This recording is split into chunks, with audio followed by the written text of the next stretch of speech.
2:30 in the morning, July 6, 1964. 12 American Green Berets, 1 Australian advisor, and roughly 360 South Vietnamese and Montagnard fighters held a small camp 15 miles from the Laotian border. Outside the wire, nearly 900 Viet Cong and North Vietnamese regulars, the equivalent of 2 full battalions, were moving into position around them. Inside the camp, a captain who had spent the last hour checking his defenses one final time had just confirmed the last row of mines was still armed and facing the tree line. 4 minutes later, the first mortar round landed on the mess hall roof. The camp was called Nam Dong, and it should not have survived the night. There was no reinforced concrete, no artillery battery of its own, no tank support waiting nearby. What it had instead was a French colonial-era fort at its center, a scattering of bunkers, and a weapon so new to the war that most of the men defending that wire had never seen it used in actual combat before: a small green mine, stamped on one side with the words, "Front toward enemy." By the time the sun came up over Nam Dong, the camp was still in American and South Vietnamese hands. 54 Viet Cong and North Vietnamese dead were counted around the perimeter, an unusually high number, because in most engagements of this war, the enemy dragged their dead away before anyone could count them. This time, they hadn't been able to. What happened in those 5 hours would earn one American officer the first Medal of Honor of the entire Vietnam War, and it started with an assault that outnumbered the defenders more than 2 to 1. The Army had barely begun issuing this mine in any numbers. Most of what happened at Nam Dong that night would prove exactly why that was about to change. Camp Nam Dong belonged to the Civilian Irregular Defense Group program. Local fighters, mostly Montagnard tribesmen and ethnic Chinese Nung mercenaries, trained and led into combat by a 12-man Special Forces detachment, A726, under 30-year-old Captain Roger Donlon. Detachment A726 had arrived in May of 1964, at a point in the war when the American commitment was still measured in advisors, not combat divisions. Nam Dong itself was scheduled to be closed down, and its garrison moved to a location closer to the border, which meant its defenses had been allowed to deteriorate. Grass grew tall against the perimeter wire. Some of the bunkers had not been properly maintained in months. There was trouble inside the wire before there was ever trouble outside it. On July 5th, a fight broke out between Nung and Montagnard fighters, and within minutes the two groups were shooting at each other. Donlon had to personally threaten his South Vietnamese counterpart to restore order.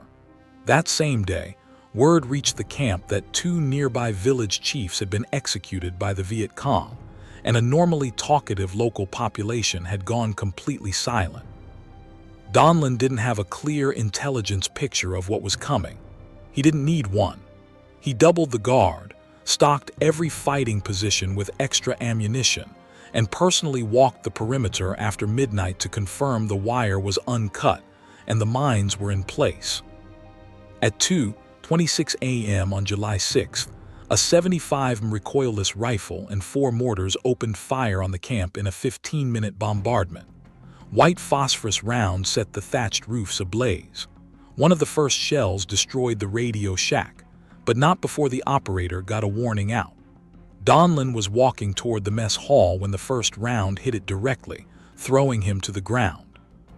He had barely gotten back to his feet when he spotted 3 Viet Cong sappers crawling toward the main gate with demolition charges, preparing to blow it open for the assault force behind them. Donlon crossed open ground under fire and killed all 3 before they could detonate their charges, an action that alone would be cited in his Medal of Honor citation. It got worse before it got better. As the 2-battalion assault swept in from multiple directions, more than 100 of the camp's own CIDG strikers defected mid-battle, some stripping to loincloths to blend in with the infiltrating Viet Cong sappers. Within the first hour, the attackers controlled most of the outer camp. The Americans, the loyal Nungs and the surviving CIDG fell back to the old French fort at the camp's center, the last defensible position, and the place where the battle would actually be decided. For the next 2 hours, the defenders inside that fort repelled 3 separate massed assaults. Along the inner wire, the claymores did what nothing else in the American arsenal at Nam Dong could do at that range. They cut down entire waves of attackers in a single command-detonated blast, buying seconds that the mortars and machine guns then turned into minutes. Donlon, already wounded by shrapnel in the stomach, refused evacuation.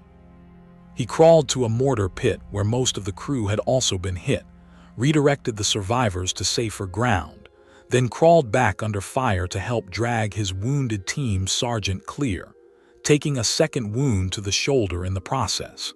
He picked up an abandoned .57 recoilless rifle and kept it in the fight.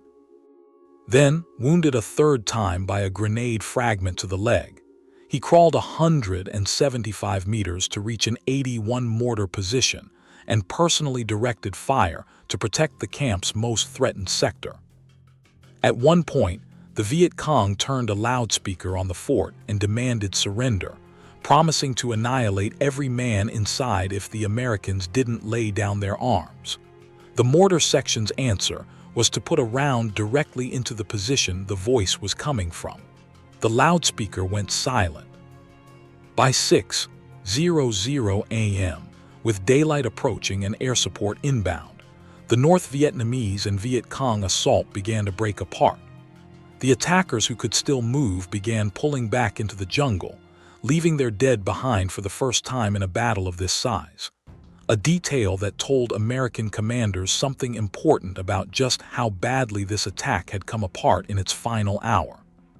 Fighting continued in pockets until roughly 7:30 a.m., when the last of the attacking force disengaged completely.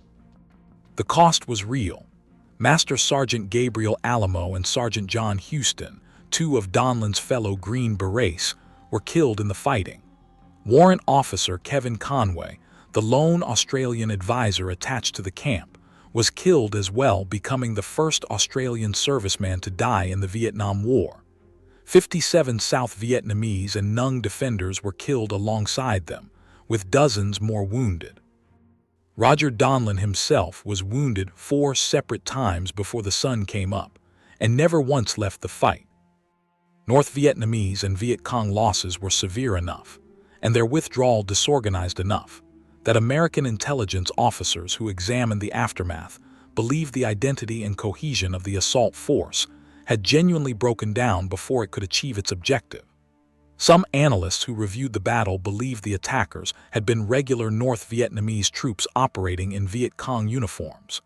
New weapons and unfamiliar gear were found on several of the 54 dead left behind.